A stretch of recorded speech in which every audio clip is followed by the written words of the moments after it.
जय गुरु जी संगत जी, जय गुरु जी, शुक्राना गुरु जी, अनंतम अनंतम शुक्राना गुरु जी के पावन चरण कमलों में मेरा कोटि कोटि प्रणाम और सारी संगत जी को जय गुरु जी संगत जी। गुरु जी चैनल पर आपको प्यारे और ब्लेस्ड सत्संग सुनवाए जाते हैं।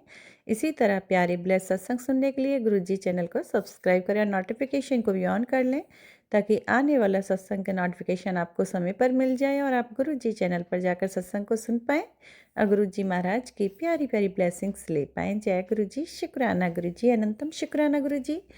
तो संगत जी, ये गुरु भक्त आंटी हैं जिनका मुझे रिकॉर्डेड सत्संग व्हाट्सएप के माध्यम से प्राप्त हुआ है। अगर आपको भी अपना सत्संग शेयर कराना है गुरु जी चैनल पर तो आप डिस्क्रिप्शन बॉक्स में जाइए, वहाँ पर व्हाट्सएप नंबर दिया गया है। आप अपना सत्संग रिकॉर्ड करके शेयर कर सकते हैं। Thank you so much. जय गुरु जी।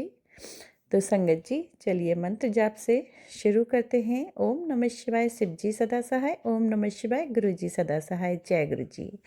तो संगत जी, ये संगत आंटी हैं और गुरु जी महाराज ने इन्हें कैसे कैसे ब्लेस किया, कैसे इनकी प्रॉब्लम को सॉल्व किया, जिसके लिए बहुत परेशान थी और इनकी समस्या का समाधान गुरु जी ने कैसे चुटकी में ही हल कर दिया।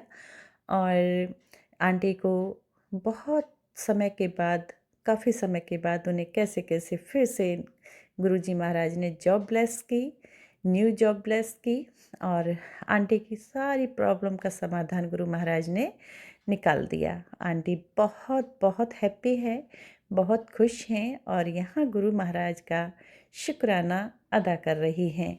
तो चलिए आंटी जी का उन्हीं की वॉइस में नेक्स्ट आवाज़ उन्हीं की सुनने को मिलेगी और सुनते हैं शुक्राना सत्संग।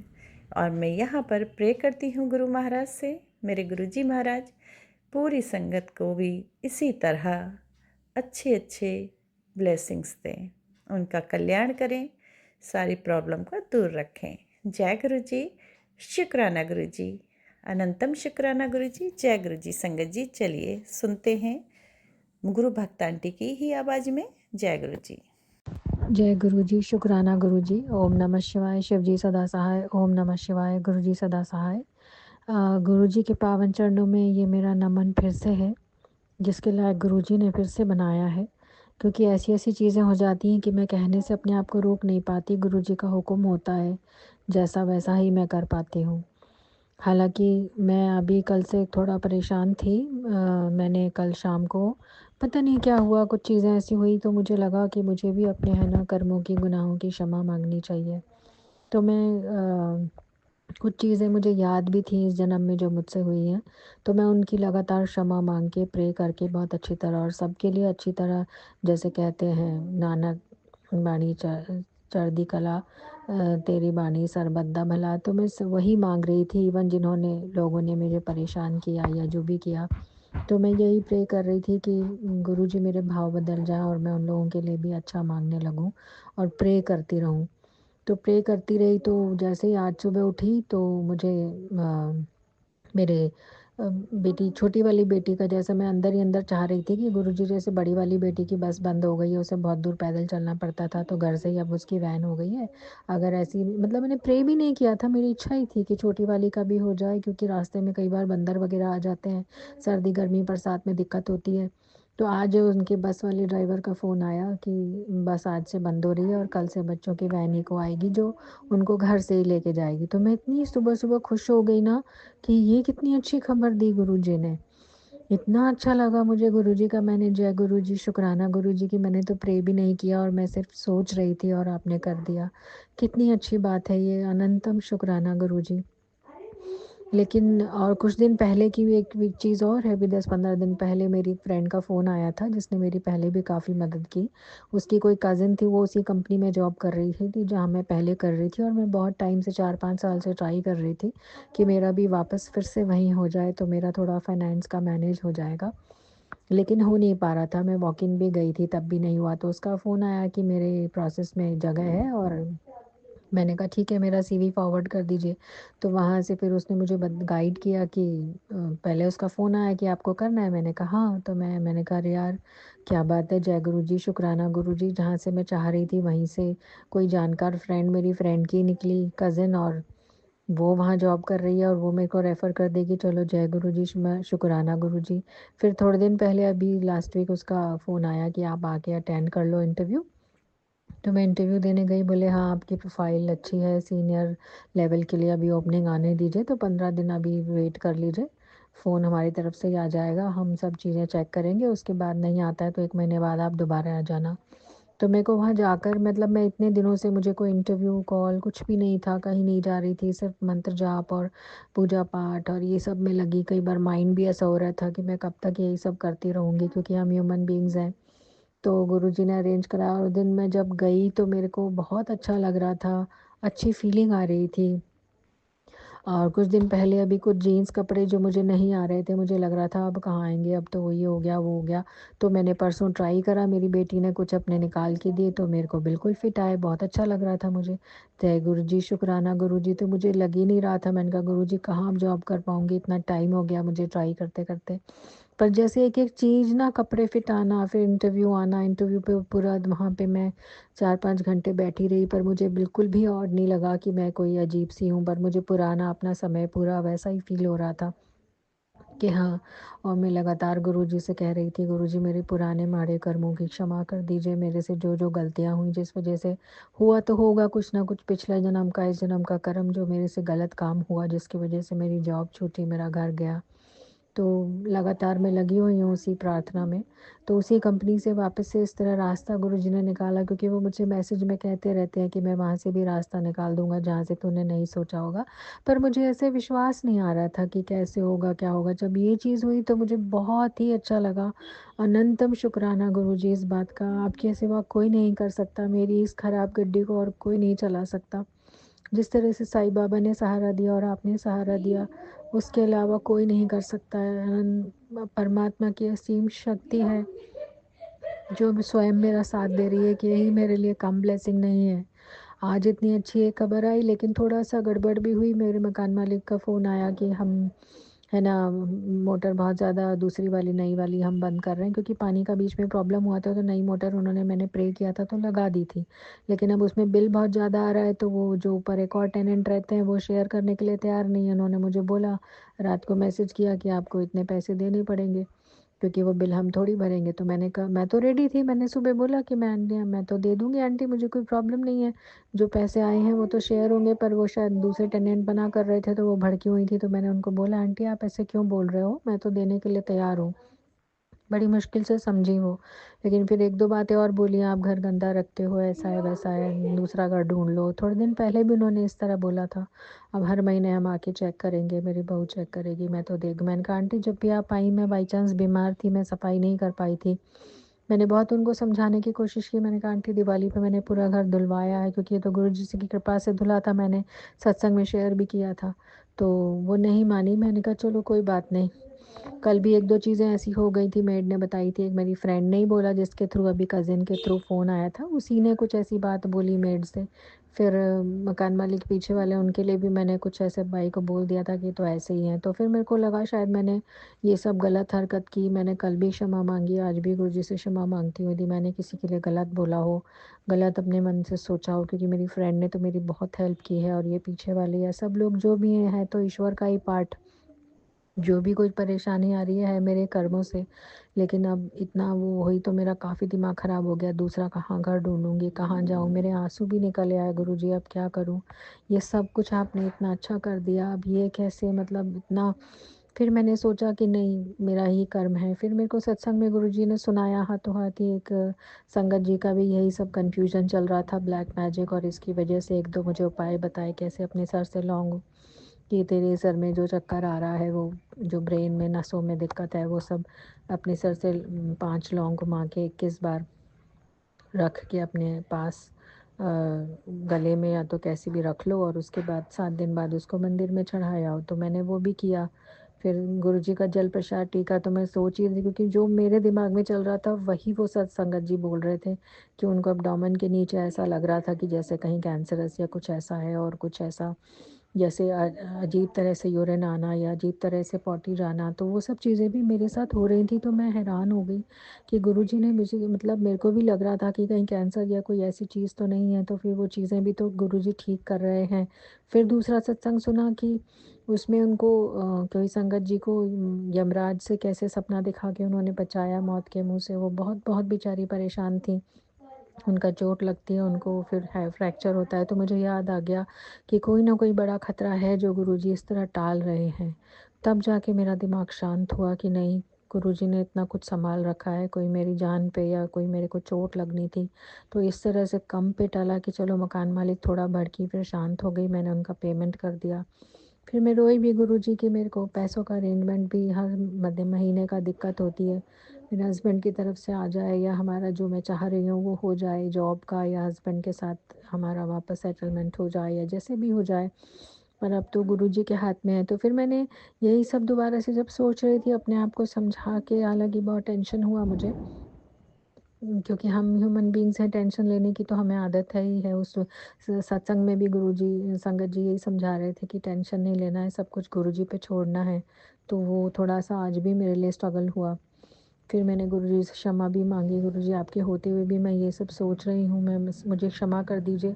अब मैं सत्संग सुन के समझी कि कैसे आप मुझे चोट से, एक्सीडेंट से, मतलब फ्रैक्चर होने से और मौत के उससे निकाल रहे हो, और मैं इस चीज़ के लिए बोल रही हूँ कि मकान मालिक ने ऐसा कह दिया, वैसा कह दिया। तो कोई बात नहीं, ये भी आप देख ही लोगे, कोई ना। फिर मैंने जैसे ही जब उनका फ़ोन आया मकान मालिक का पहली बार, तो सॉरी मैं शेयर करना भूल गई। तभी मैंने कहा ओफ़ो गुरुजी, अब इसका क्या करूँ, एक अच्छी न्यूज़ आ गई आज और दूसरी ऐसी। तो उनका तुरंत ये मैसेज था कि परेशानी यदि मैं देता हूँ तो हल भी मैं ही निकालूँगा। तो मतलब ये पढ़ के मुझे ऐसा लगा कि मेरे मन में एकदम से जो चल रहा था वो गुरुजी को जैसे पता होता है, और मेरी गड्डी खींच रहे हैं वो। फिर ये से यमदूत से बचाना, मौत के मुँह से बचाना, चोट लगना, तो मेरे को समझ में आ गया कि कोई ना कोई बड़ी चीज़ थी जो छोटे पे टली है। और ये चीज़ अब की बार मेरे लिए समझना बहुत मुश्किल हो रहा था, क्योंकि गुरुजी के आने के बाद उम्मीद, लाइफ इतनी चीज़ें अच्छी हो गई, दिवाली की सफाई, बच्चों का ठीक होना, चंदन टीके, जल प्रसाद से बीमारियाँ ठीक होना, एक्सीडेंट चोटों से इतनी बार बचना। मेरा स्कूटर जो कई बार ख़राब हो जाता था, उसकी बैटरी अब फाइनली मेरे मैकेनिक ने रिपेयर करके दी। हालाँकि 2-3 दिन में काफ़ी उसने परेशान किया, 1 हफ़्ते में आया वो। लेकिन अब ठीक करके गया, उसका भी अनंतम शुक्राना गुरुजी, क्योंकि जब तक वो एक्सीडेंट चोट का खतरा टला नहीं, आपने मेरा स्कूटर ख़राब करके रखा, ये मैं समझ गई हूँ। लेकिन अभी मकान मालिक का दूसरा घर नया ढूँढना रेंट का बहुत मुश्किल है, मैं नहीं चाह रही थी। फिर मैंने गुरुजी से जैसे-तैसे अरदास लगाई, गुरुजी मेरी तबीयत भी ठीक नहीं है, वो मेरी स्थिति कोई नहीं समझेगा। सबको लगता है मतलब मकान खाली कर दो या क्या है, तो मैंने कहा, उनको समझा दिया, मैंने कहा नहीं आंटी, अब मैं जो सफाई आप देख के गए हो वो मैं करवा दूँगी उस लड़के को बुलाकर, मेरे पास पहले ऊँची चढ़ने की सीढ़ी नहीं थी। तो बोली अब है, अब आप कर लेना। मैंने कहा हाँ ठीक है, मैंने उनका पेमेंट दे दिया, सब कर दिया। लेकिन मैंने कहा पता नहीं ये पीछे, मतलब किसी ने उनका कुछ ऐसा भड़काया है, अभी सब मुझे समझ में आ रहा है कि गेम क्या है, पर मैंने कहा असली गेम तो गुरुजी खेलेंगे, जो भी खेलेंगे। फिर मैंने सोचा नहीं, मुझे शांति रखनी है, मुझे किसी को कुछ नहीं कहना, ना ब्लेम लगाना है। क्योंकि गुरुजी फिर उस सत्संग में सुना मैंने कि वो परीक्षा ले रहे थे। तो मैंने कहा गुरुजी मेरी परीक्षा ले रहे हैं कि अब ये भड़कती बोलती है कि नहीं या लड़ती है नहीं। मैंने कहा गुरुजी से, क्योंकि साईं बाबा गुरुजी मुझे हमेशा समझाते हैं कि तुम्हें नहीं लड़ना है किसी से, तुम्हें जवाब नहीं देना है। तो वही चीज़ को मैंने फिर से अपने आप को याद दिलाया कि मैंने कहा नहीं। और अभी परसों मेरी थोड़ा ये ज़ुकाम और ये जब हो रहा था, तो मेरी बेटी ने बोला था, तो मेरे फादर इन लॉ और मेरे हस्बैंड फ़ोन पे बच्चों से बात करते हैं। तो मेरे फादर इन लॉ ने बड़े प्यार से बच्चों को बोला कि मम्मी को बोलना ऐसे आटे का हलीरा बना के पी लेना, गुड़ डाल के, ये करके। तो बड़ा ध्यान सा रखा उन्होंने, तो मुझे बड़ा अच्छा लगा। उस दिन मैं शुक्राना भी इस चीज़ का भी भूल गई थी करना। गुरुजी आपका अनंतम शुक्राना, जो मैं चाह रही थी कि हमारे बीच में प्रेम प्यार रहे और ये सब खटासें ख़त्म हो जाएँ, जिसके प्रयास में मैं लगी हुई हूँ और आप मेरी मदद कर रहे हो। लेकिन गुरुजी ने मुझे ये भी बताया था कि आगे का रास्ता थोड़ा मुश्किल है, तेरी गाड़ी मुझे चलाने दे। तो मुझे अब समझ में आ गया है कि वास्तव में अपने बहुत माड़े कर्म हैं, जो अपन को शुक्राना करते रहना है और क्षमा माँगती रहनी है। जो हो रहा है वो गुरुजी की रज़ा से हो रहा है और मेरे लिए बहुत मुश्किल है, मुझे क्षमा करिए गुरुजी। क्योंकि आपने सत्संग में सुनाया कि कैसे वो संगत जी के भी सेम साथ यही हो रहा था कि वो गुरुजी जो चाह रहे थे, वो हमेशा उस चीज़ को मना करती थी, टालती थी और ये कहती थी गुरुजी मेरी सुनते तो है नहीं। तो गुरुजी जो चाह रहे होते थे वही चीज़ मेरे साथ हुई, क्योंकि मैं भी गुरुजी जॉब में और इस तरह से मुझे सेटलमेंट शायद चाहते हैं साईं बाबा गुरुजी, लेकिन मैं उस चीज़ को इग्नोर करके चाह रही थी कि नहीं, पहले मेरा जो संबंध खराब हुए पड़े हैं, रिश्ते बिगड़े पड़े हैं, उन्हें सँवार दीजिए पहले। तो मेरी एक ज़िद सी चल रही थी और मैं समझ भी रही थी कि ये मेरी ज़िद है, शायद समय पे ही होगा सब कुछ। लेकिन वही होता है कि गुरुजी आने के बाद, साईं बाबा के चरणों में आने के बाद, भगवान के शरण में आने के बाद लगता है जब ईश्वर इतना बड़ा, अब गुरुजी मिल गए तो फिर अब ये भी हो जाएगा, ये भी हो जाएगा, तो उम्मीदें बहुत बढ़ जाती हैं। तो मैं भी आज गुरुजी से यही बोल रही थी, गुरुजी आपने अपनी बेटी बनाया है, मेरी उम्मीदें अब आपसे लगी हुई हैं कि एक प्यो अपने बेटी का घर बसा देगा तो मेरे लिए कितना अच्छा हो जाएगा। हालाँकि मेरे बच्चों के लिए आपने इतना अच्छा इंतज़ाम कर दिया, तबीयतें ठीक हो गई, सब चीज़ें आप सँभाल लेते हो। पर पता नहीं क्या होता है कि ज़रा-सी भी कुछ गड़बड़ होती है तो मैं एकदम हिल जाती हूँ। फिर आप मुझे मैसेज दे देते हो, पुत्र डाँवाडोल ना हुआ कर, तो मैं अपने आप को फिर सँभाल लेती हूँ। जैसे मेंटली, फ़िज़िकली सब चीज़ें आप सँभालते हो, उसका अनंतम शुक्राना। पग-पग पे मुझे गाइडेंस देने का एक सच्चा सद्गुरु ही कर सकता है ये, कि बच्चे तू कहाँ गलती कर रहा है। मैं भी गलतियाँ कर रही हूँ गुरुजी, और मैं चाहती हूँ कि मैं कंप्लीट सरेंडर फॉर्म में आऊँ, कि मैं आपके चरणों में अपने जीवन को अर्पण कर दूँ, कि मेरे जीवन में जो हो और मैं गुरु की रज़ा में रहना सीखूँ। अपनी-अपनी ज़िद, अपनी-अपनी जो चलाती हूँ, वो शायद कहीं मेरी गलती मुझे रियलाइज़ हुई है। सत्संग सुन के उसका अनंतम शुक्राना। कैसे समय पे एक-एक चीज़ आप मुझे सत्संग के थ्रू बता देते हो, उसका अनंतम शुक्राना गुरुजी। इन सभी बातों का भर-भर के शुक्राना। मेरी बेटी की वैन घर से अब उसकी गाड़ी आएगी। मेरे फादर इन लॉ ने इतने प्यार से बात की, जो मैं चाह रही थी कि प्रेम प्यार बना रहे, खटास खत्म हो जाए। मेरे मकान मालिक ने जो किया ठीक है, मेरा कर्मा था, मुझे कुछ सहना था। तो कहते हैं ना, जो कर्म है वो तो सहने ही पड़ेंगे, ये चीज़ भी समझ रही हूँ मैं। समझती हूँ हालाँकि, लेकिन फिर समझ-समझ के उस समझ को पता नहीं कहाँ खो देती हूँ। और सत्संगों के थ्रू इतने अच्छे-अच्छे सत्संग, सभी सत्संग बहुत ब्लेसिंग से भरे होते हैं। हर सत्संग में इतनी ब्लेसिंग अपने लिए कुछ छुपा होता है कि गुरुजी कह भी देते हैं कि मैं सत्संग में इशारा दे रहा हूँ, तू समझ। बस वही है गुरुजी, हम मूर्ख, अज्ञानी और ऊपर से पापों के ढेरों से भरे हुए आपके शरण में आए हैं। अब और कहाँ जाएँगे गुरुजी अपने पाप लेके भी, बस मैं तो अपने पापों की गठरी ही अर्पण कर सकती हूँ आपके चरणों में। इससे ज़्यादा मैं क्या अर्पण करूँ? उस ईश्वर को, उस परमपिता को मैं क्या अर्पण कर सकती हूँ? बस इतना ही, अब अगले सत्संग की तैयारी करती हूँ। ओम नमः शिवाय, शिव जी सदा सहाय। ओम नमः शिवाय, गुरु जी सदा सहाय। जय गुरु जी, शुक्राना गुरु जी। अपने चरणों में लेके आने का और लगातार मुझे सुधारने का अनंतम शुक्राना गुरु जी। ऐसे ही सुधारते रहना गुरु जी, मैं तो पता नहीं कितनी गलतियाँ करती हूँ। सॉरी गुरु जी, मैं क्षमा चाहती हूँ, मैं अपनी बुद्धि भी लगाती हूँ और गलतियाँ भी करती हूँ और आप फिर भी सँभाल लेते हो गुरु जी। शुक्राना गुरु जी, शुक्राना गुरु जी। तो संगत जी, सुना आपने, ये गुरु भक्त आंटी जी का बहुत ही प्यारा सत्संग था, बहुत ही ब्लेसिंग्स भरा सत्संग था, डिवाइन सत्संग था। तो गुरु महाराज के इस सत्संग से आपको ज़रूर कुछ ना कुछ मिलेगा ही मिलेगा। आप शुरू से अंत तक सुने, उसके लिए आपका अनंतम अनंतम धन्यवाद करती हूँ मैं। गुरुजी के चैनल पर आए और आपने पूरा सत्संग सुना, उसके लिए मैं आपका बहुत बहुत थैंक यू करती हूँ, धन्यवाद करती हूँ। और साथ संगत का यहाँ पर धन्यवाद करती हूँ मैं। गुरु महाराज आप सभी का कल्याण करें। जय गुरु जी।